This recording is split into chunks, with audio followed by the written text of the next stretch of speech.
Welcome. Today I'm showing how to link or unlink Google Assistant option from Power Key into a Google Pixel 6a. First of all, open your settings, then scroll down and go into System option.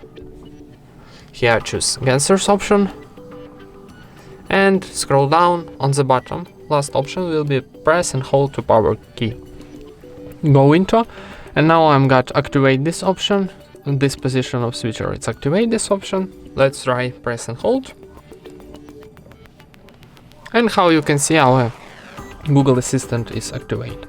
So to turn off this option, tap one more time, and this position like gray, it's unlink this option. And that's it. Thank you for watching, leave thumbs up and subscribe to our channel.